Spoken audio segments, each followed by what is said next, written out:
അതിഘോരമായിട്ടുള്ള ഇരുട്ട്. അപ്പം ആ സമയത്ത് അദ്ദേഹത്തിന് ഈ മോഷ്ടിക്കണമെങ്കിൽ കണ്ണ് കാണണം.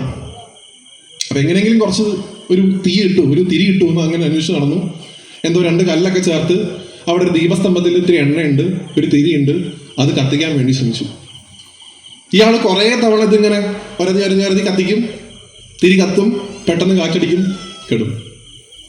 പിന്നെയും കത്തിക്കും, കാറ്റടിക്കും, കെടും. ഇങ്ങനെ കത്തിക്കുന്നു കെടുന്നു. പിന്നെ കുറെ കഴിഞ്ഞപ്പോൾ ഇയാൾക്ക് കക്കാൻ വന്നതാണെന്നുള്ള പോലെ ആലോചനയൊക്കെ പോയി. ആത്യന്തികമായിട്ട് വേണ്ടത് തിരി കത്തണം. ഏതോ ഒരു സമയത്ത് കാറ്റടിച്ചെങ്കിലും തിരി കെട്ടില്ല. ആ തിരിയുടെ വെളിച്ചത്തിൽ കണ്ടു കക്കാൻ വന്ന സാധനങ്ങളല്ല ഭഗവാന്റെ രൂപം. പീഠം യസ്യ ധരിത്രി ജലധര കലശം ലിംഗമാകാശമൂർത്തി എന്ന് പറഞ്ഞൊരു ധ്യാനം ഉണ്ട്, ഞാൻ അവസാനിപ്പിക്കാതെ അത് ചൊല്ലിയിട്ട്. ആ ഭഗവാൻ അങ്ങനെ കണ്ടു, നമസ്കരിച്ചു, മാപ്പ് പറഞ്ഞു, ഭഗവാനെ ക്ഷമിക്കണേ, അറിയാണ്ട് പറ്റിപ്പോയതാണ്, അങ്ങയുടെ ഈ ക്ഷേത്രത്തിൽ വന്നിട്ട് കക്കാനുള്ളൊരു പാപബോധം എനിക്കുണ്ടായിരുന്നു, എൻ്റെ ഈ പ്രാണനെ എടുക്കണമെന്ന് പ്രാർത്ഥിച്ചു. 2 കൈയും ചേർത്ത് പിടിച്ച് കെട്ടിപ്പിടിച്ച് പറഞ്ഞു, നീ എനിക്കൊരു തിരി തെളിയിച്ചല്ലോ, അത് മതി.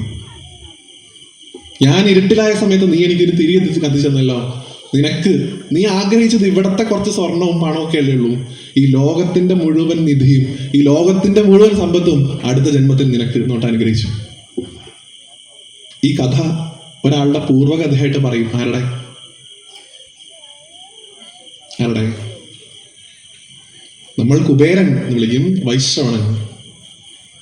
ശിവഭക്തി കൊണ്ട് മാത്രമാണ് അദ്ദേഹം ധനികനായത്. ശിവനാണ് കൊടുക്കുന്നത് എല്ലാം. അതുകൊണ്ട് മഹാദേവനെ അനുഗ്രഹിച്ചു കഴിഞ്ഞാൽ, മഹാദേവൻ പ്രാർത്ഥിച്ചു കഴിഞ്ഞാൽ, മഹാദേവന്റെ കടാക്ഷം ഉണ്ടെങ്കിൽ ഒന്നൊന്നല്ല, ഒരു 10-12 അതിരുദ്രമൊക്കെ വരുന്ന എത്രയോ തലമുറകൾക്ക് നടത്താനുള്ള ഭാഗ്യം നിങ്ങൾക്ക് ഇവിടെ ഈ മണ്ണിൽ ഉണ്ടാവുമെന്ന് ഇവിടെ നിൽക്കുമ്പോൾ ഗുരുവായൂരപ്പനെ നമസ്കരിച്ചുകൊണ്ട് ഞാൻ പറയുന്നു. അപ്പം അതുകൊണ്ട് ഇതോടുകൂടി കഴിഞ്ഞു എന്ന് കരുതരുത്. ഇനിയും ഇത് ഈ സംഘാടകർക്ക് കൂടി